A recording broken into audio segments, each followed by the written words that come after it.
Good evening, everybody, and welcome to this evening's webinar entitled The Importance of a Diverse Coaching Workforce. Just a couple of introductions as to how we're going to manage this evening. First of all, introduction. My name is Lee Brown. I work for the FA in a coach development role around diversity and inclusion. I've got two colleagues of mine on this evening. Pete Augustine, give us a wave, Pete. And Danny Fenner, you there, Danny? And Danny and Pete are going to be supporting myself to deliver this evening's webinar. If you want to put anything in the chat box, ask any questions, any thoughts, any observations, feel free to put the information in there. And later on in the evening, Pete is going to come back on and ask some killer questions of the guests, that were the esteemed guests, I should say, that we have with us this evening. Matty's smiling already. I don't know what the esteem is, Matty. I was looking at yourself.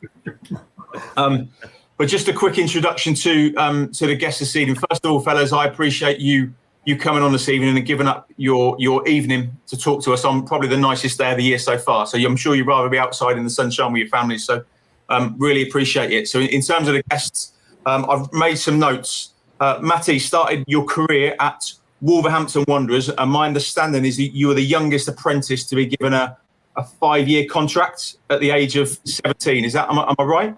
That is a long time ago now, long time ago.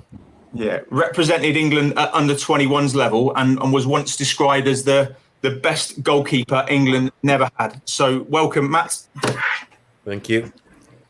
We've also got Darren. Darren came through the academy at Aston Villa, more than 400 senior appearances, played under managers such as Brian Little, John Gregory, David Moyes, Mick McCarthy, and I'm sure there's many others that you might allude to this evening, Darren.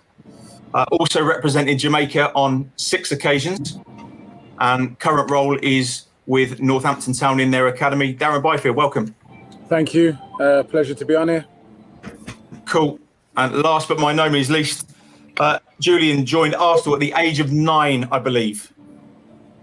Is that correct? Yeah, 7. Sorry, my Wikipedia is incorrect, my friends. Sorry, but again, went on to the first team under Arsene Wenger and played alongside people such as Thierry Henry and Dennis Bergkamp. Went on to play for Crystal Palace, Birmingham, to name a couple of clubs, as well as playing under Steve Bruce on several occasions, I think. But the claim here, and this is from the Wikipedia, I don't know if Darren's going to, and I don't know whether this is true, but it says, your first goal of the 2010-11 season was a volley from a Darren Byfield cross. I couldn't believe Darren was outside the width of the 6-yard box. I don't know, is that true? Yeah, he did. He assisted me. He did assist me. There you go. So thanks, fellas, for joining us. So what I'm going to do, I'm going to ask you some questions. Feel free to fire away, chat with each other, share your experiences, and hopefully we'll dig a little bit deeper into your knowledge and experiences around some of your understanding around some of the cultural, social differences that you may have experienced in terms of coaching and managing and your opinions tonight. So we're going to dig straight in. This is kind of aimed really at Julie and Darren. Just tell us about the work that you're doing with Northampton Town and Arsenal, respectively, in terms of coaching roles at the moment. Darren? Yeah, been in here since, I came in from December on the PPCS scheme. But obviously with the lockdown and everything, I didn't really get my hands dirty until January, the start of the year, where basically I'm supposed to work with every age group from the foundation, the 9s, 10s, 11s, 12s to your YDP and your PDP, and then also with the first team. Because of the lockdown and then the foundation and the YDP not being in, I got the opportunity to work with the under 18s. So that was superb for me for my development. Enjoyed it. And then I've been told that I will be the under 18s assistant for next season, which I'm delighted to do. But also I know I still want to do the foundation purely for the fact it will help me with my development. And out of all the coaching, 18s upwards, I'm comfortable, you're used to it. But when it comes to the kids, 9, 10s and 11s, you're at your comfort zone. So for me, it's something that I'm looking forward to, because when it's 18s, you can have the banter that you want with them. They're adults, really. But the kids, you've got to find a way to get them to see what you see. And it's a lot harder to get their attention to detail with them. So for me, I'm going to be out of my comfort zone, but it's something that I need to get to where I want to get to. Wicked. And Julian, yourself at Arsenal? I've been with the under 16s now for two seasons, and I've just been promoted to be under 18s assistant starting next season. So that's been something I've been happy about, and I've been doing a bit of stuff with the under 23s as well, helping out with them and learning.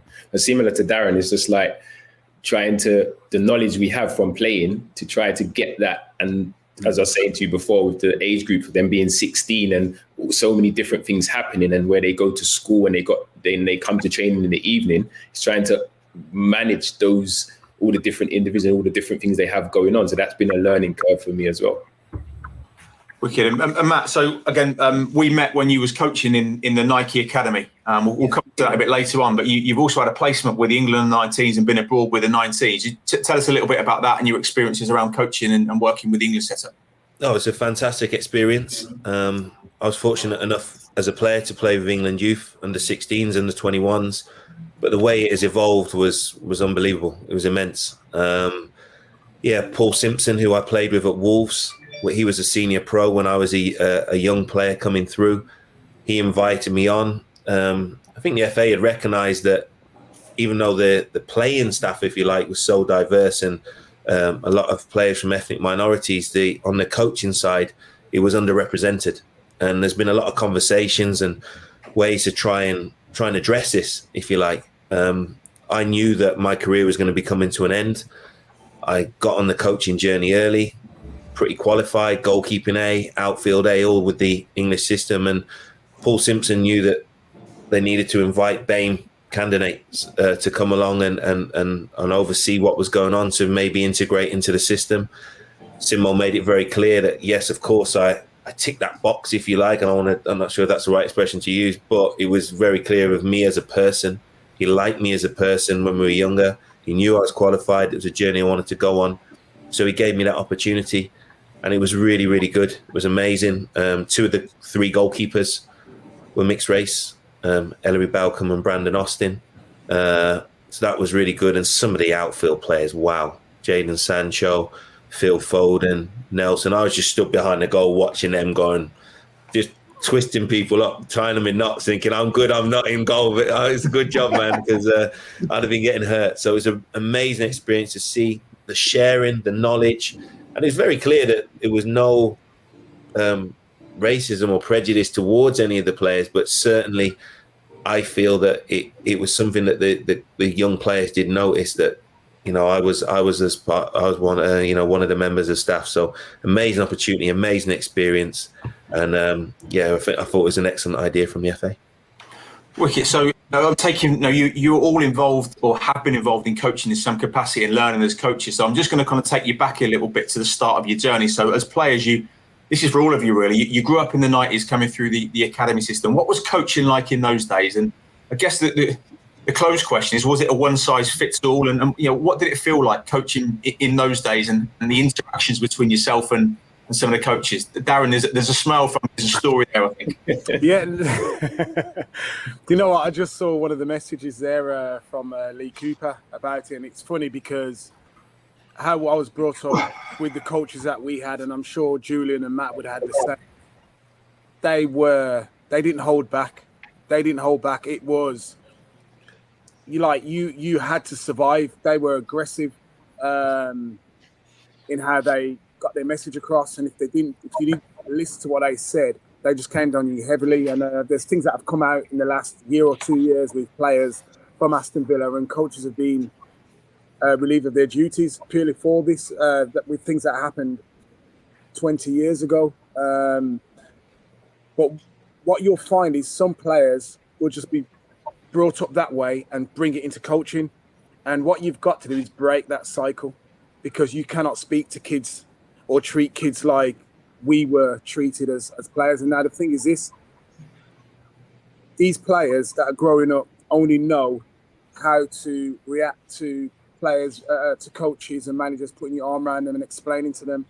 And you get a lot more information from the coaches, whereas we didn't. We were told, do this, and if you didn't, you was in trouble, and that was it. So you've got to be a lot more patient with these players. it's a different generation to me growing up. But it's all about breaking that cycle, because if not, you're not going to get that many players coming through. Yeah, Matt from Wolves.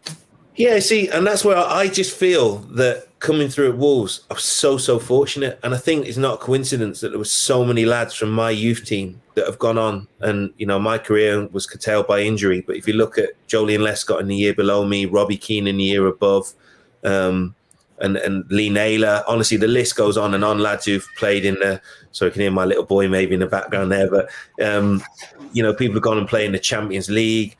Gone on to play for their countries and have some fantastic careers, but there's so many lads as well littered up and down the league who didn't quite have a career at Wolves. And again, the staff was so diverse at Wolves, everything, but there was so many times where we'd be playing and you'd hear the other coaches shouting, swearing, sometimes teams being sat down and spoken to. But I can honestly say, I was just spoken to Rob Kelly today, who's now, you know, he's still in the game, but what an amazing human being, amazing person. Martin Thomas, who I came into contact with, Bobby Mims, people like that. Hutch, who took us when we were young. So I think they were ahead of their times, because that sort of, you know, dictating and shouting and screaming, we honestly didn't go through that. Yes, there were high standards and the things that had to go on, but you were able to express yourselves. It was more maybe the one size fits all for me, which I think has cost me my career, was everybody did the same sort of gym work and was treated in certain ways where how I was growing. And that's something I'm very conscious about now, about the recovery and looking at how people grow and making sure that with their maturation, what they're doing. But I can honestly say it was so, I loved my time at Wolves, and someone called Martin Thomas, who's big in the FA, he made it so much fun, and it was all about what he could do, not what he couldn't do. So yeah, very, very fortunate. But I would certainly say that the way I've learned on my badges and everything else, you shouldn't speak to people in the way that some of the young players I know, and I remember kids crying and everything, and it was horrendous, and I swore I would never coach like that, and I never did. But at Wolves, amazing times. Yeah, it sounds like you had a personalised approach at times, and it was something where maybe Darren at Villa, there wasn't that personalised approach at all. I mean, I guess, Julian, what was it in terms of kind of growing up in the era of the transition with Arsene Wenger coming in at Arsenal? What was that like for you as a young player growing up and the coaches that you had to work with? To be fair, when I was really same coach like Rice and George Armstrong used to train us. So and as I got into the youth team, obviously Pat he just moved to the first team. So we had a guy called Tom Wally. I don't know if anyone remembers him. He used to be at Millwall. He came from Millwall, but he was old school.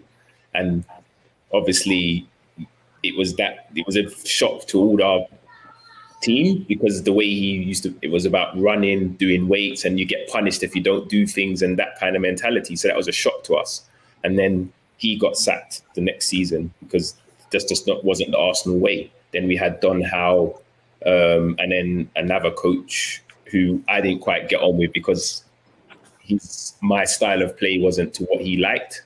So it was kind of like what I said, you either do it or you don't play kind of thing, which it didn't work with me. So I think, and I ended up playing the reserves, which kind of helped me not getting on with him. It kind of pushed me into the reserves because obviously George Armstrong knew me and he knew my character and what I was about and understood me. So in that way, it was good. And then obviously when Arsene came, that was just like a big change for everybody, because it went from warming up to warm down was an hour and a half. You do stretching before and after training. The food changed. You weren't allowed to eat ketchup. You weren't allowed to have sugar. Everything just changed. Drinking room temperature water. It was just like, everyone was like, what the hell is this? It was a big shock to the system, but in a good way, because it was enjoyable with the way the sessions were. Everything was football. Pre-season, I remember like we come back for pre-season and it was like a 12-minute run, but it's like a jog. You just had to be in these cones in a certain time. And it was like, what the hell is this? Balls out, away. No one's like, what? No hill runs, no. So, it was a very good, like, grounding for me in that way. And it's kind of like, I remember how I wasn't really shouted at, except for, as I said, like with my first year of YT, which you kind of like coming from school, going into that full-time education, you kind of, it's a shock to the system. But then having someone who's a dictator as well, when you're not used to that, it's hard to deal with it as a young guy, you know, at 16, coming into that environment. That's what I'm trying to say to the 16-year-olds that who's going into be first years now. Obviously, that it helps because they know me and they know the head coach from last year, who's going to be the head coach for the 18s. So it's not such a big transition, but people don't realize how hard it is when you leave school from being trained in the evening and then going full time. It's a lot to deal with. So if you look, I guess, a question for everybody, but I'll start with you, Julian. So in terms of, you know, when you're in that kind of zone and you're flying a little bit, you know, which coach has got the best tune out of you, and why is that? There's been a couple. I would say Arsene, because he gave me my debut and opportunity, but the way he was everything was about dealing with the individual and getting to know you, and he understood people, and I never see him get angry except for once. But the rest of the time was always, how are you? Good morning. He speaks to you, and you could always approach him. He was more like a father figure. And he was like that with everybody, staff, players, it didn't matter. And he knew everybody's name, even the young players. So, for me, that helped because he made you feel confident in everything you was doing and just let you go and play. And then Ian Dowie was good for me at Palace at the time. Obviously, I wasn't getting on with the chairman. I'd been on loan at Cardiff, and then I came back, and Ian obviously got the job, and I started to play. But he just, same again, people's person, got to know you, tried to understand and deal with the individual. Yes, there's a team ethic, but individually, he got to know the players. So, like I said, I remember a story when, remember Wayne Routledge, he was like 16 and he was in the first team at that time. And he'd come back from being with England. And then I think it was on a Monday morning, and Ian said to him, how are you doing? He said, I'm tired, Gaffer, because he'd been playing in the England team and playing in the first team. He's like, look, I don't want to see you till Thursday. And when he's looking at him like, what do you mean you don't want to? He said, no, go home and come back in on Thursday, go and rest. No, I've never seen a manager do that before back in that time, So he really took it on board to get to know and deal with the individual. Same with some of the players who had kids. He would say to them, look, if you want to stay in the hotel, the club will sort it out, because obviously they had newborn babies and they weren't sleeping at home. So it was all about trying to manage the individual. And obviously Steve Bruce was good for me as well when he was when he was at Palace and my first couple of seasons at Birmingham, because again, Manji really just let us play, and it was about football, and he played to everybody's strengths. Brilliant. I think this one's interesting when I guess if people don't know the individuals you're talking about, people have a perception about them, about their style of football and how they might treat players. And actually, you're kind of giving us a little bit of an insight to say, look, there are managers out there who are still in the game who will put their arm around you and actually will personalise things, the stuff that you guys didn't necessarily, Matt, maybe a little bit differently, maybe you didn't get as much. Matt, do you want to jump in? Yeah, because I say one of the best human people, or people who've got the human side of managers, Mick McCarthy. Unbelievable. Like, I swear, playing under him, one of the first things he said when he came in, and we'd lost a lot of our big name players, Paul Inch, Jolie, Kenny Miller, all those lads that had been, top players for us. We were a young team. I was one of the oldest at like 24, 25 coming in, but he just said, look, I'll forgive you an honest mistake. But just, he had certain standards, certain values. So you just wanted to play for him. But, my wife at a time, she suffered a miscarriage, and he could tell I wasn't right. And just like Julian said there, go home, be with your family. And those little things, and he just knew that, and he knew everybody, and the way he spoke to everyone, he drove this culture about respect. And I remember him clearing the snow off with the groundsman, or we'd go in a contrast baths after training and just leave all our kit in the corner. No, that's disrespectful to the kit man. He'd create this culture. You respected him. You liked him. A few players who weren't in the team might have thought, I don't like you, Gaffer, but everybody respected him, and he's an amazing, amazing person. And I think that then went onto the pitch, and that was what was shown. So he is amazing. And Terry Connor's just a brilliant foil for him, because again, especially, being young, some young black players. There was one lad who kept getting sent off because he'd react to certain things. And when it came from TC and the way he spoke to him, the way he took him to one side, you can just see how much he cared.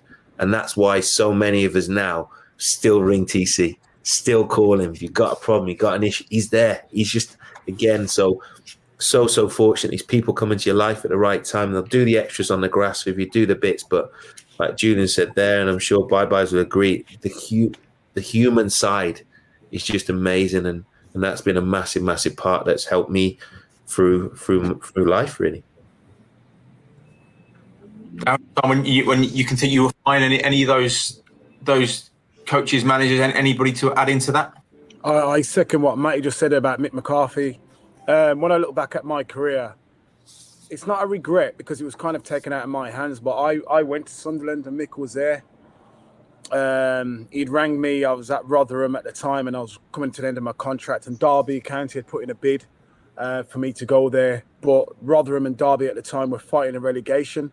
And Ronnie Moore wouldn't let me go because he said he'd get lynched if he let me go to Derby County and they went down. So Mick McCarthy rang me and said, go to Sunderland. I wanted to get closer to Birmingham. Sunderland was the other way. So it was like, I didn't really want to go. And he just is, no, come on. You're a big fish in a small pond there at Rotherham. No disrespect, that's what he said. Come and prove to me you're a big fish at a big club. Went there and it was unbelievable. And I'd done well there. They offered me a 2-year deal. Long story, but basically the agents killed it before we even got to sit down. But he was just brilliant with me. He spoke to me every day, regardless of anything, and just demanded me to keep draining every bit of ability that I could get out of myself. And I wish I'd been with him longer. So that was one of my things where I regret that I didn't get to work with him longer. But going on what Matty and Jules said, the best managers and coaches are the ones that are in touch with everybody else's human side. That's a fact. And I didn't understand what it meant to run through a brick wall for managers until I had a guy called Neil Cooper. And he was just brilliant for me. He came to Gillingham and he wasn't there long, but he was a manager that there's sometimes if you don't get on with a manager, if you're injured, you can just say, right, I'm injured. But even when I was injured, I wanted to play under this guy and I would just strap myself up, injection, whatever, to go and play for him. And it only came from him just being a normal human being where he wanted to know about you, cared about you, and got the best out of you, and that's all it is. I always say to players and coaches now, you need that respect from coaches and managers. Speak to them how you want to be spoken to. It's simple as, and you will get the best out of the player. But you get a lot of coaches and managers that speak down to these players, and you cannot do it. Speak to them, and you will get the respect back. And if there's a problem, there's no reason to shout and bawl after these players. Take them aside, speak to them. They're going through stuff. You don't know what they're going through. And I'm not ashamed to say, when I started management, I went into non-league with Redditch, and how I cringe now, because I was still part of the cycle of the coaches at Aston Villa, and I was doing what I didn't like done to me because I was just part of that cycle. And then one day I just sat down and realised you're doing the same things. And then all of a sudden it stopped. I just stopped. And I knew if a player came in with his head down, instead of, oi, change your attitude, come on, get going, I can see you're not on it. How about you find out what's wrong with that player? There's something wrong with that player for him to react the way he is. And I live my life by that now, on the pitch and off the pitch. If you can see someone's not so good, find out why. Find out why. Is it the hardest thing to do? It takes more time, more care. It's easy to shout or just push them to the side. And that's how I live on and off the pitch now.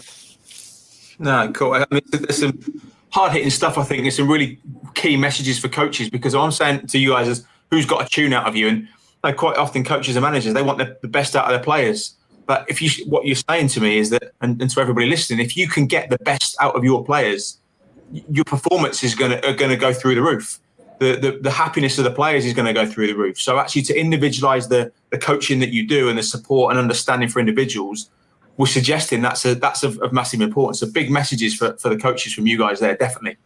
I just want to talk about and touch on role models. So I was listening on a webinar last October around Black History Month, and Quinton Fortune was on, and he was talking about when he was growing up in South Africa and seeing a black player on TV and going, do you know what, I can be like him. Guess for you guys, who were your role models growing up, and how much of a part has that played? I'm going to come to you first, Matty, because we were talking about this from a goalkeeping perspective earlier on. I don't know if that's a relevant conversation to kind of spark up a little bit. It is for sure, because part of my background as well, I'm adopted. So I've been brought up in a totally white environment because I was adopted from birth. So then people might look at their parents as role models in certain ways and what they can do. And look, I've got fantastic parents that have adopted me. But I wasn't around black people. I wasn't. I grew up in Lichfield, a quiet little area. And then you come into football.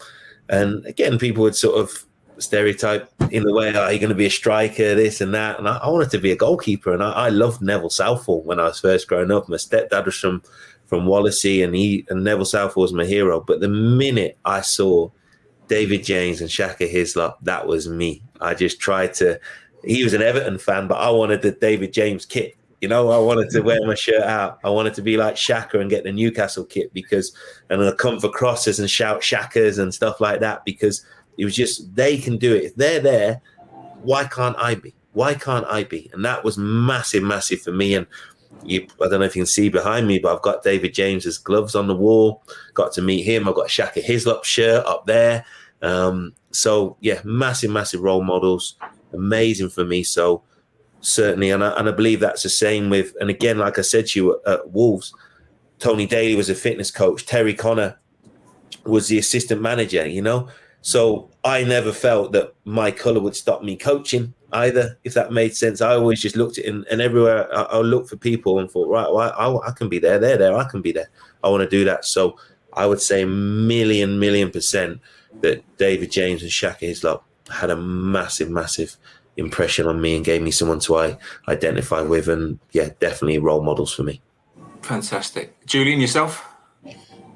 First and foremost, it was my brother, because obviously he was at Arsenal. That's how I got there, because he used to play. So he was my first role model in that regard. But playing wise, obviously Paul Davis, David Rocastle, because they was at Arsenal. Obviously I used to go and watch the games. And then Ian Wright as well. Also, he's a good friend of mine, and he kind of took me under his wing, kind of mentored me, which I didn't really see it as that at the time. He used to take me to training and stuff because we lived in the same area, and that became an issue with the youth team manager at the time as well, because he was saying other players are getting, it's not right for a first team player to be bringing in a youth team player. But right, he just put him in his place and said, "What do you mean? He lives around the corner. Other pros, and people come in together. What's the difference? Just because he's black?" Like, he said that to me, blatantly said that to him, and he's like, "No, it's nothing to do with the race thing." But he said, "I'm going to keep taking him in." But he took me under his wing, and obviously just being around him and seeing certain things helped me, to see what it was like to be around a superstar, if that made sense, and how people loved him and stuff like that, So they really helped. And I think, like what Matty said, I didn't really see, there's racism in football and there's in walks of life, but I didn't see that when I was growing up. I just wanted to play football and seeing all these other guys playing, and you're looking up to, you think, oh my God, I want to be like them. Yeah. Darren, yourself, role models, people you looked up to? I'm a massive Arsenal fan.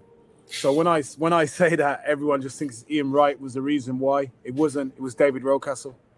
It was David Rocastle fully. The first time I saw him play, it didn't matter who he was playing for. He could have been at Accrington Stanley. I would have supported Accrington Stanley.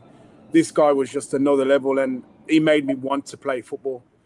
And it's funny because I always tell the story when Arsenal won the league against Liverpool. It was actually a Friday night, and I don't know if people remember.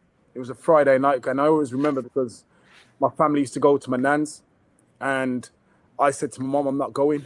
Now that's a big thing in a Jamaican household for me to tell my mom something, because that doesn't work. But I was prepared for the beating. So, but I stayed and watched that game, and yeah, so that was it. And to be fair, fortunately, as Julian said, I didn't experience any racism growing up. The area I lived in was predominantly black as well, so it was. And then when I went to Aston Villa, it was so many black players there: Dalen Atkinson, Tony Daly, Brian Small, Dwight York. There was a load there, Earl Barrett. It was just so many. So for me, I didn't really witness it and feel it. So it was different for me. But I just felt in my comfort zone watching these players. Cool. Well, I'm going to stay with you, Darren. So for the benefit of people listening, Darren and I came across each other when he delivered on a team event that we had, and he spoke very eloquently, and it was great what you said. And you spoke about your attitude as a player growing up, and how you kind of reflected upon that. So if you was a coach now, then what advice would you give the coach about Darren Byfield, the young pro? What information would you give to that person to help that person personalize some of the coaching they did to you to help you? Take time with him. As I said, Lee, when we spoke before, my attitude was far from good. I just felt that if people spoke to me a certain way, I wasn't going to have it, no matter who that person was. I just felt if you showed me some respect, you're going to get it back tenfold. I mean, I speak people like Dion Dublin. To this day, if he rings me for a favour, I'd be there, because he was there for me. Once I had left Villa, he just showed that respect to you, and it didn't matter that he was the big star, England international. And I just think that you have to treat people the right way. So for me, I know it was difficult. So if you've got a coach that I'd want to pass on some knowledge to help any players that acted the way I did, it would be take time, find out about that person, what makes them tick, what do they like, get to know the player. Get to know the person. Football comes second for me. It really does. I think if you get to know the person first, everything will come good as a footballer. But get to know the person first. So we're saying forget about the X's and O's on a bit of paper. Yeah. Because you're not going to get a tune out of those individuals in as people first and foremost, which is then going to impact on their development as a player, as a young player, and also their performance on the pitch. Definitely. It's definitely all about the person. Find out what makes it tick. What's he going through? You don't know what's happening at home with these players. So find out. It's not hard. And if they don't want to speak at the time, just show them that attention that they need. You know what? Once they have that confidence in you, eventually they might just pull you aside and say, look, I've got this going on at home. And it's not just helping the person, it's helping yourself as a coach. We become better. We develop. We have these feelings for players and build these relationships with players. You always think that the manager's never supposed to have the relationship with the players. Why? I don't get it. Oh, because they get too comfortable. No, because it's still a skill. It's still an art to make sure that you're still known as the manager. Don't get too comfortable. But I can find out what's right with you and what's wrong with you. And then you move on from there. Yeah. So, Matty, I'm going to come to you and no, from yourself, it must have been a really tough time going through injuries when everybody's singing your praises as an amazing goalkeeper, and you're going through his injuries. Is there any coaches that helped you get through that time when you're going through tough times through being injured, you're desperate to get out on the training pitch, let alone in a stadium? Is there any coaches that spring to mind that supported you to get through those tough times? And again, I'm going to talk about Mick McCarthy again, but Mick McCarthy, Terry Connor, Bobby Mims, people like that, they still came and spoke to you, because I don't know if the guys agree on here, but there were certain managers that if you weren't fit, you were no use to them. So they sort of like ignored you, whereas they actually took time to speak to you. And also I tapped into other members of the staff as well. So psychologists were brilliant to go through that and try, because you can end up in a dark place when you're injured a long time. I was a lifer. That's what it felt like. Everyone else goes out to train. I'm going to the gym. The gym used to overlook the training ground. You're desperate to be out there. You had no focus on a Saturday. So when you had the high, that adrenaline and something to focus for, Saturday, Tuesday, suddenly injured. And you end up, some people start gambling or drinking or all those things because you're trying to replace a buzz. I got addicted to the gym. It was silly, but I went absolutely massive, just lifting the gym. And it wasn't conducive to me being a footballer, but I wanted to feel like I was working hard. So again, Tony Daly came and took some time with me, and and on all those side of things. So there are a lot of people. But it's your identity. And I was embarrassed. I'd come back from an injury and then boom, next thing I'd come back from one knee and blow the other knee. And it's really, really difficult because all you want to do is play football. So it's tough. But that stuff I've always taken into now. And I think it's really interesting. I think everyone here is talking about reflecting. What didn't we like as players and what did we like? And who are the people we admired? And that's why the Nike Academy was so good for me. I worked with people from all over the world. And John Goodman was our academy manager. And again, it was using certain members of staff sometimes to go and find out what was going on. So they might not want to tell you, as I was the assistant head coach, but Claire was there and she was a psychologist, and she'd go and she had a different relationship and she would never abuse their trust. But you could sometimes say, they're not right. Was there? But they might not want to tell you because they think you'll see it as weakness, then take them out of the team, and all they're desperate to do is live this dream and become a pro. And then she'd speak to them and then she'd, right, am I okay to relay that? One of my players, his mum was going through breast cancer. He's a young boy who's moved over. And I'm wondering why he's snapping at everything and in a certain mood. But like Darren and Jules have said, you've got to get underneath and find out what's going on. So she was amazing at doing that and relaying it. And sometimes it pull us to one side and say, oh, when you say that to him, that's how they perceive it. And there was another time we had a lad from South Korea. And imagine us going over to South Korea. That's what John Goodman sat us down and said, whoa, lay off on him. If someone said to you in Korean, do bring your heart rate monitor or don't bring your heart rate monitor, that's how different it is. What would you do? And we all had gone mad because he hadn't bought it when he should have bought it. Do you know what I mean? And it was just trying to learn that human side and looking at it and reflecting. There's so many lessons there. And his motto was, don't speak to anybody else's child how you wouldn't want your own child to be spoken to. So if you wouldn't say it to your child, don't do it to somebody else's. So many things there, lots of great lessons. But I've sort of gone off on one here, but yeah. No, we'll come. We'll keep that thought around cultures, and we'll speak about that because I know you had lots of players from different nationalities. We'll come on to that bit about cultures. I've got a question. I've got my question sheet, so don't worry. We'll get there, mate. We'll get there. So I'm just kind of thinking about, let's say, Julian, and we'll come to you, and Darren, the same question. So you're now both coaches, and you're working in academy football. What would you want the players to say about you? How would you want them to describe your behaviours and how and your interactions with the players? What is it? Who do you want to be described as, Julian? I just want them to know that, think of me of someone that is honest with them, approachable, and obviously they know that I like to let them know that I'm there for them. It's not about me. I've had my career. I'm here to help you have a career. So tell me whatever you need for me to be able to help you. And that's how I try to approach it. And I'm trying to teach them life skills. It's not just about football. Like we said, it's about being good human beings. So I try to treat them as human beings. I don't look at them as, oh, you're 16 or you're 15. I treat them with respect because that's the only way I'm going to gain their respect. If I don't talk about my career to them and say, oh, I played this, that's the last thing I do. I just try to if I join in, I try to show them the right attitude and how to do things and lead by example. Because I think in anything you do in life, whether you're a manager of a football club, a manager of a business or a parent, you've got to lead by example. So if I'm asking you to do something and I'm not willing to do it myself, then I can't ask you to do it. And it's the same thing like Matty said and Bai said, that's how you have to treat people with respect to gain their respect. So for me, I just want them to look at me and think he's someone I can trust. He's respectable. He shows me, he treats me with respect. And that's it. As I said, of course, respect could be different things to different people, and actually how you behave towards somebody to show them respect links to you guys saying actually you need to get to know the person because as Matty was saying about the young player from South Korea, actually what he sees as respect might be different from the other young man who you were alluding to. So I think that's really important. To kind of flag that one as well. Darren, yourself, how would you want to be described? How do you want to be described as a coach by your players? Do you know what?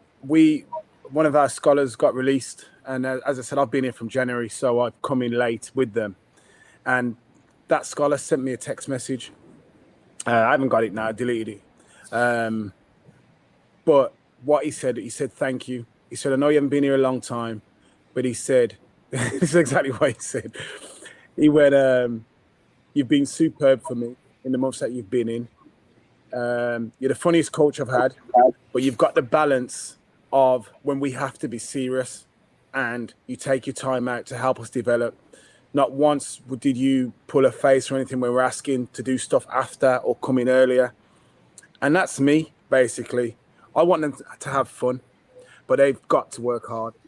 They have to work hard. They've got to work, especially at Northampton. You want to get to the top, you're going to have to work harder than the guy that's at Julian's Arsenal team, because they're in the Premiership. You're going to have to work harder, but let them have fun. They know I'm not going to speak to them disrespectfully. I tell them, if you ever hear me say anything to you that's not nice, speak to me how you want. But that will never happen, because I speak to them as men, as people. And it's a lack of vocabulary when you don't know how to get your point across and you just need to shout and swear. There's no need for it. Speak to these players. And that's all I've done. So I just want them to know that we're going to work hard and I'm going to do anything I can to help them progress. And we're going to have fun with it as well. Wicked. Julie, I want to come to you next. So again, something that I heard you speak about was a manager that suggested he would sign you if you laugh in the question. He knows the questions that's come on already. He would sign you if you shaved off your beard and compromise your faith and how you feel. Go on, tell us that story, how you felt, because that's a manager saying that and not very important to you. Yeah, well, it was a time when I was looking for a club. I didn't have a club at the time, and an agent spoke to a manager. Obviously, the manager knew me, and I played with him previously as well. So I don't know what he was thinking, but because obviously he knew that I reverted to Islam and I was a Muslim now, and I was growing my beard and stuff. He said to the agent, he said, "Well, if he cuts his beard, then I'll consider signing him." And when the agent told me, I laughed at him. I was like, "Did he really say that?" And he said, "Yeah." And I was like, "There's no chance. I'm not going to compromise my religion and my beliefs just to play football. Like, I'm a human being. It shouldn't be about what I look, whether I grow a beard or what I look like. Can I do the job?" That's what it should come down to, you know? So for me, I found it funny, and it just said a lot about him as a human being as far as I was concerned. That's what it showed me. But as I said, in life, you realize, especially in our industry, you come across a lot of things that you would never think you would ever come across. Like, we could all tell you different stories and you'd be like, "No, that never happened." And it's the truth, it does. But this is the world we live in. And I think it's lack of understanding, like we said, or what they're afraid of, differences. I don't know. There's a lot of different things there. But as I said, for me, it says more about that individual than it does about anything else. Yeah, Matt, I'm coming to you next. I appreciate you telling that story, because it's obviously quite close to heart. And I appreciate you telling it, because I think it's important for coaches listening around how they understand different people, different faiths and different cultures, and how we embrace that. And I think that's quite crucial to tonight's webinar, to get a tune out of the players, whether it be development, whether it be performance. It's important, all participation. If you work grassroots level, and it's very much around how many players can we come and get to play for us. So yeah, definitely, I think that's a really key message around understanding individuals. So I appreciate you telling that story. Matt, I'm going to come to you around your role as an agent, and it's not linked to what Julian just said, but obviously you have lots of interactions with players and managers. Clearly things are monetary driven to a certain extent, but now what advice do you give to players to try and find the best fit for them? I think to go and have a meeting and try and, you have to understand that it's about hard work, and sometimes, I think we've all talked about here about hard work, and you do need a little bit of luck as well. But there are preconceptions of people. They perceptions of people think, oh, they're this person, that person, and they don't even get to meet them. So I would say for managers and coaches, don't always go unless it's someone you really, really trust. It's amazing how many things do the rounds that so-and-so's this, so-and-so's that, and they've never met him, and they don't really know anyone who's met him. And it could have been also, I think everyone on here now would say, I know I'm very, so Terry Connor of us spoken about here. I love TC to bits. We nearly had a fight when we were 17, 18. So I'm a different person at 17, 18 to I am when I'm in my mid-20s and everything else and all that stuff. So I really try and I look at things. I don't want to put them in a certain scenario, because if the manager's so anti-signing them, I don't think you put them in that scenario, because I believe a thing called confirmation bias, and they want to look for that problem, then they can find that problem. But I think I like coaches who will develop my players. Sometimes I can't be choosy with a player, but if I can, and I've got the pick, I look about the longer picture. Where do I want my player to end up? What's the culture like? So I love putting my players with Darren Moore. He is one of the best managers for young players anyway to go and play under. No blame culture, super impressive, so clear, develops. I think it was Julian who said it about developing the human. He wanted to develop the human being, the person, does that. So Darren talking about doing extras before and after. So if you want someone who's going to add value, which is without being crude, to your client, Darren Moore is one of the best. So that's what, if I can be selfish and look at that, I try and go to managers in that way. And I think, so Darren Moore has shown that with me. He's taken Seni Dieng on loan, gone to the next level. Joseph Bursic, and it's just amazing. So, yeah, I look at the style of play, but I definitely, and same when I was in a club, when I was a coach, I would want to send my player again to coaches and managers. So I'm speaking to Mick and TC at the moment. I want them to have one of my players because I know what they'll do for him. On and off the pitch, I know. So that's a massive thing. Of course, you want to maximize the value, but if you've got young players, it's about the longer game. So if they get the right platform, all that other stuff will come. So yeah, that is a massive thing for me to know the environment that I'm putting them into, because there are a few managers that they are right at the bottom of the list, and for that reason, I will not have my clients spoken to how I know they will speak to me.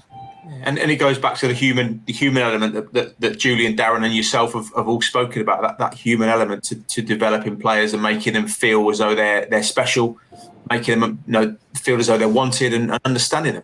But with high standards and really good values. So there's values that don't shift. So do I think Mick and TC will have evolved how they play and certain things that they do? Yeah. But there's values they will never compromise. And I know Darren Moore will never compromise values. But what I do know as well, and it's something that as much as you want to get there are certain times I think you do have to cut players loose as well. I think if you spend 70%, 80% of one negative player in your group, and that's detracting from all the positive that everybody else is doing, if you try and eventually they're going against you, you've looked at everything. Sometimes, we've all worked really hard to get to where we got to on our journeys as players, as coaches, everything else, and for the detriment of everybody else. So there are times when I think that if a player continually lets you down and you can't, do you know what I mean? And you're doing these things and it's damaging the group, as much as it hurts. And I find that really, really hard. I find it hard as a coach, and I found it hard as as an agent. But there are some times that I do believe you do have to cut people loose as well, though. I do think that's the case. I don't know what everyone else thinks, but that is something I think. Cool. Right. I'm gonna keep myself quiet a second. Pete is gonna come in. Pete's gonna take a couple of questions that have come in from people listening from the chat box. Pete, over to you, my friend. I'll tell you what, there's loads and loads of questions coming. I don't even know where to start.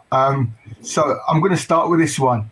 What I'm going to do is I'm going to pick a question out, and I'm going to ask each one of you the question. Is that okay, guys? Cool. Right, okay. So I'm going to start from my screen at the top. So I'm going to start with you, Julian. Okay. So Barry Flintoff, he asked the question, hi, gents on the panel. Have you ever experienced issues from younger players themselves, that's what he says, and if so, how did you deal with it? When you say issues, what kind of issues? I think Barry's probably talking about naughty boys. Yeah, in my age group at 16, you always there's a couple who play up at times, but again, it's because things that's happening outside of football, or they just want to be liked, or they want to fit in, because that's what it's about. So you have to realize that, okay, he's doing certain things. I try to understand their individual personalities. That helps me to kind of grasp, is he just playing up today, or is it something more going on? You know what I mean? Like you said, that's when you know them and you get to know them personally, you can kind of tell the differences with and then you know how to nip it in the bud as well, or how to approach the situation depending on what they do. Like one of the players, when I first went there, he's very loud, and I didn't really know him.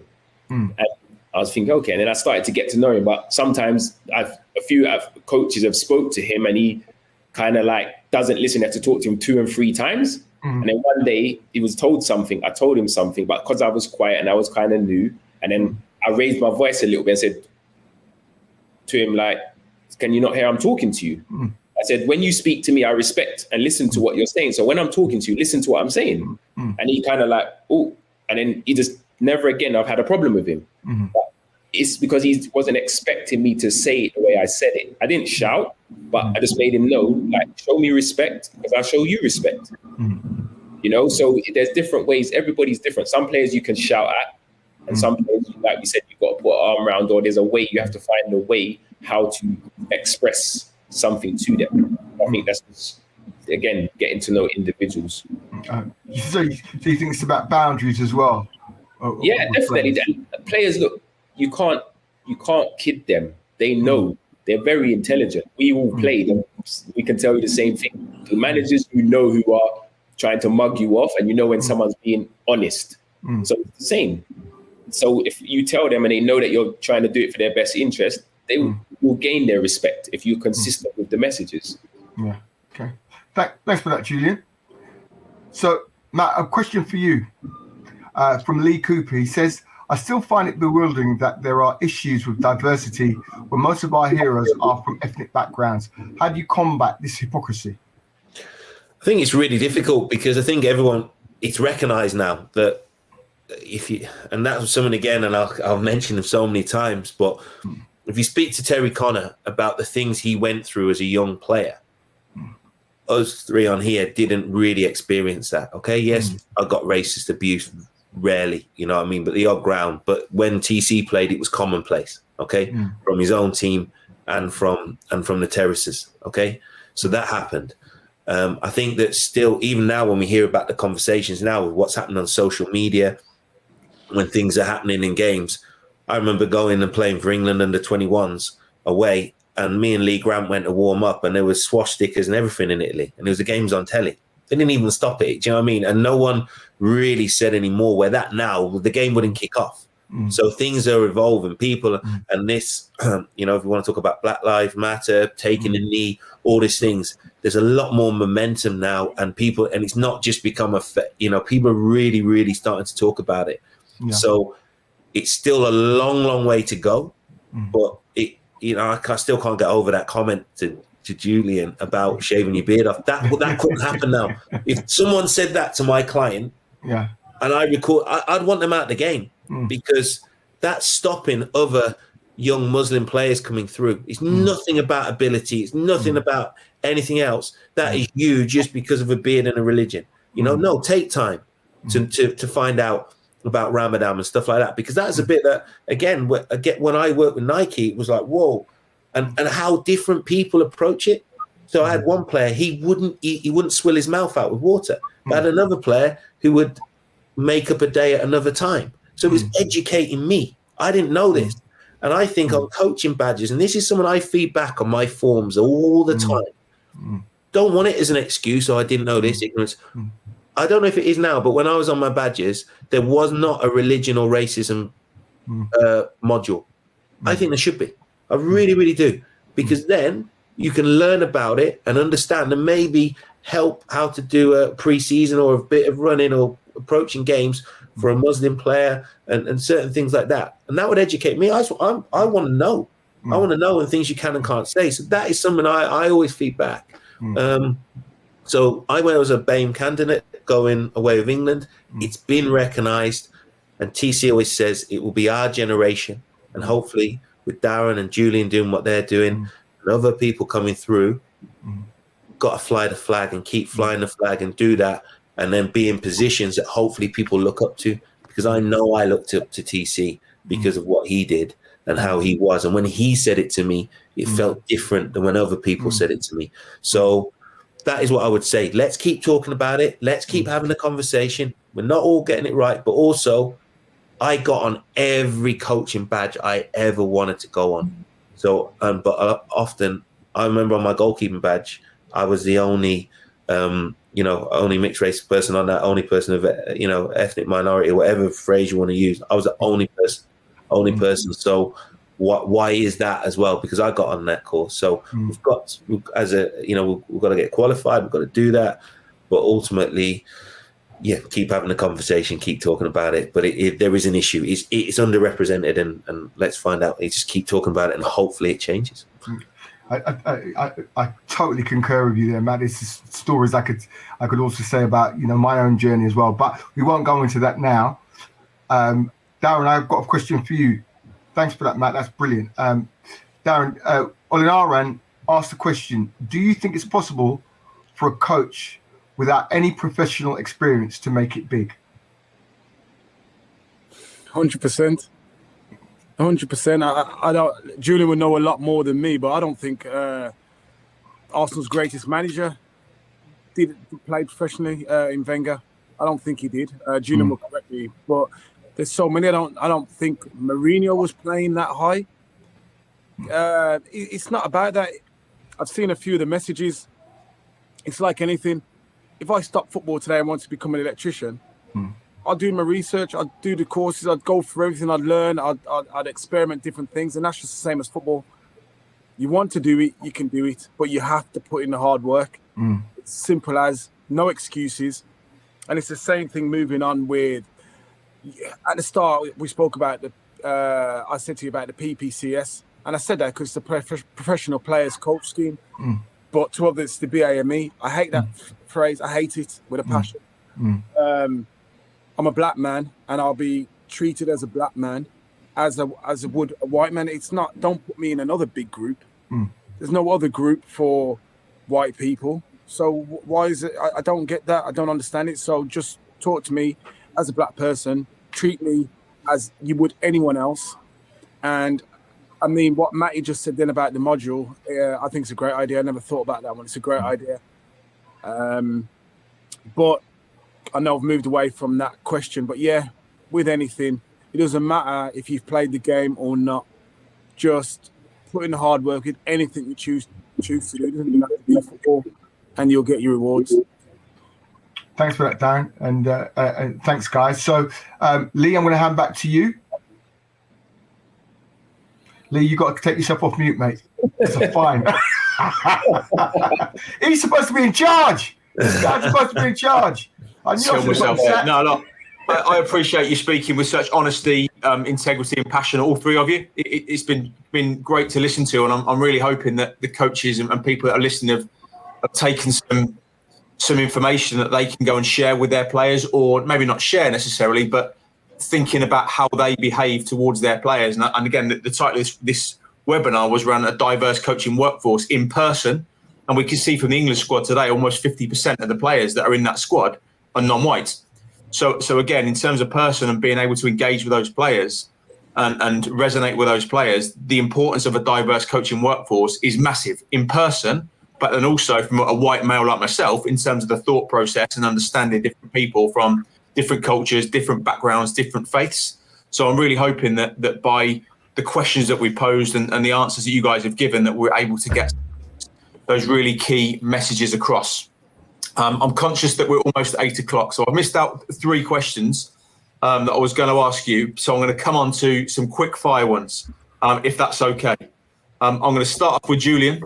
I'm going to go Matt, and then Darren, so that's the order. Julian, Marin? New name for you. Julian, Darren, followed by Matt. So the first one is favourite squad you've played with and why? It has to be Arsenal, because that was where I learned everything, and playing with those world-class players showed me the level that you need to be at. And obviously you had to work hard every day. That was the given, as well as they had the ability, but they done the simple thing well. So everywhere I went after Arsenal, I was trying to find that again. But so for me, it had to be Arsenal. Got what? Did you ever nutmeg any of those big superstars in training? Yeah, of course you do. You have things when you do that. When you get nutmegged, everyone gets nutmegged. Even you, no one can go through their career and say they never ever got nutmegged. But it happens.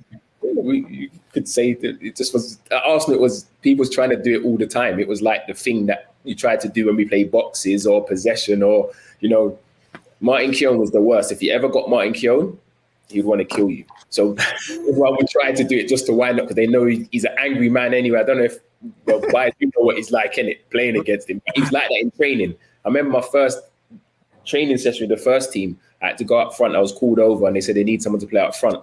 And I went to chest the ball. He's come from behind me and studded me in my back. The heat on the floor. He didn't even say sorry, nothing. He just left me in the heat. He said, "Welcome to the first team, lad." And walked off. And I was like, what?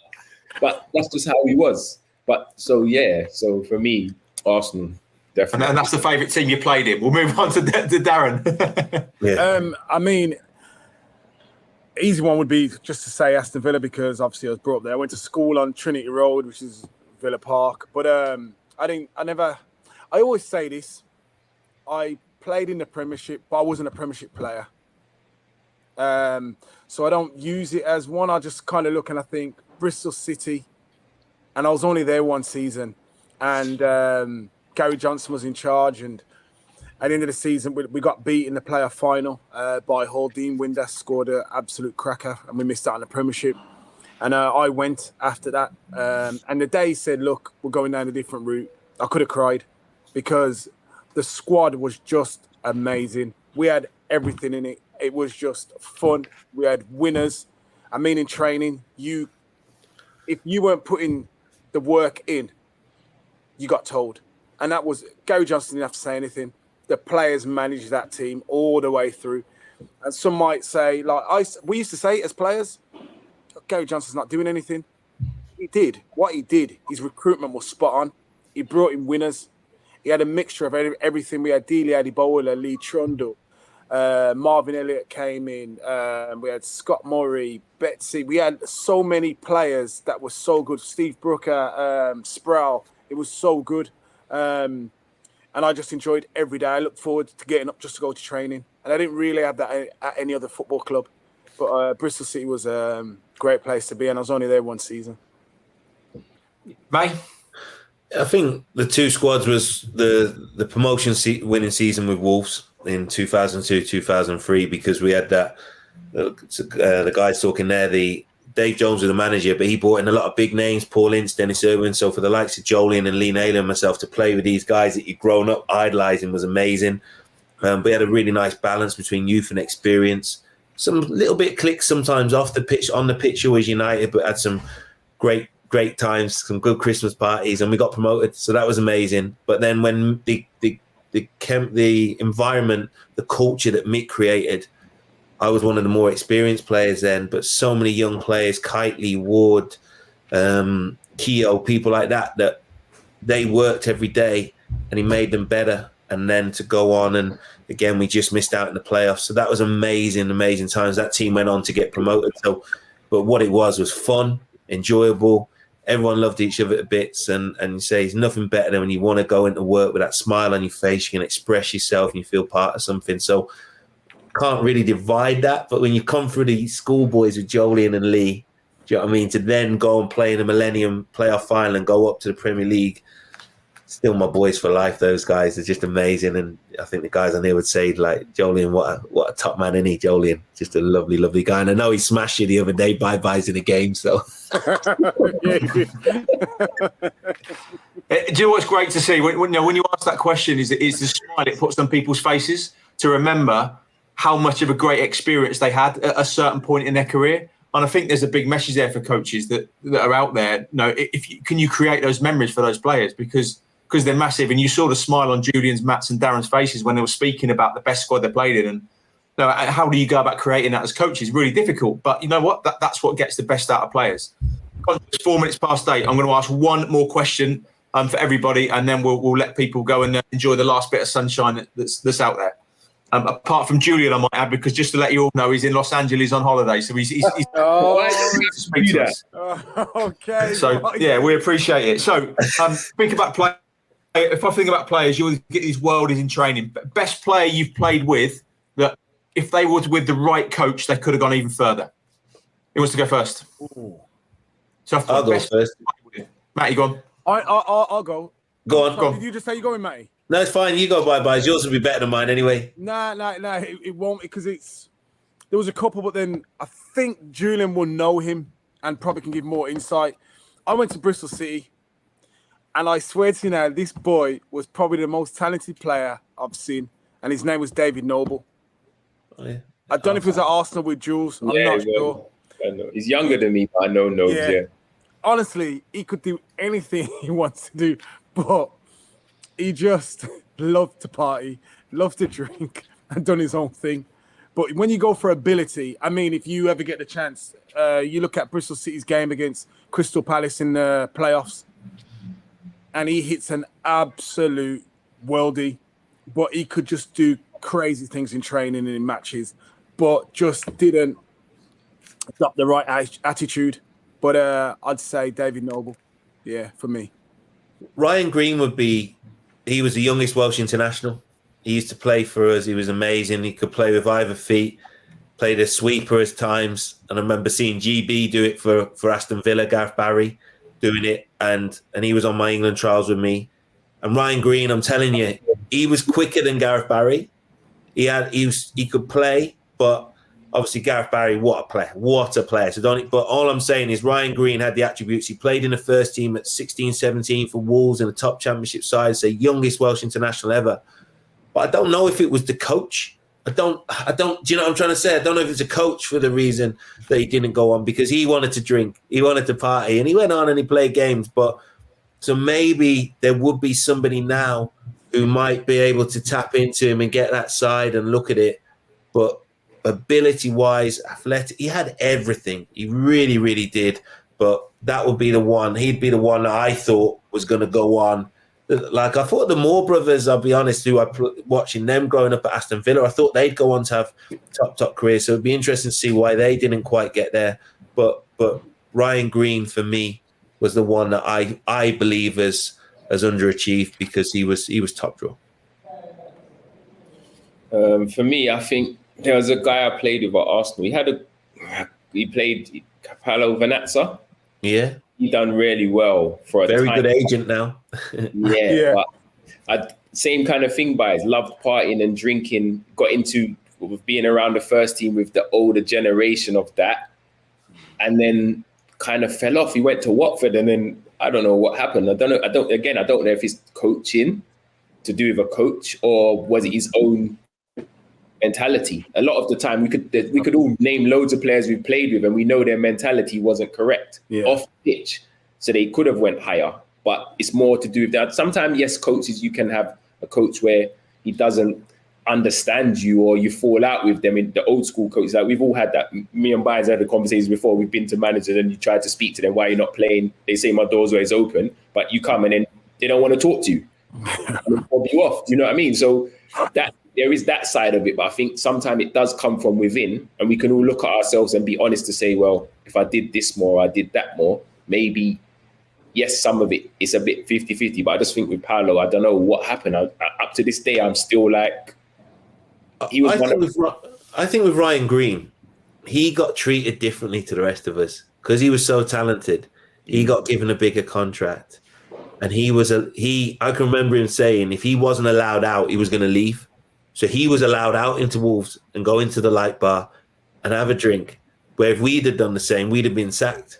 So now I look back at it, do you know what I mean? With the boundaries, I think that word had been used by one of the guys, where the boundaries may be different for him, and looking back at it, could maybe have tapped into his pet. I don't know, but I just looked at it. And I know we've got to wrap up, but it's funny because, you know, when you spoke earlier about how great it was at Wolves coming through the system, and I was like, wow, how lucky were you? We had Tony McAndrew, Kevin McDonald, who were on your case. And it's funny, to this day, I'll still say Kevin McDonald's the best coach I've had.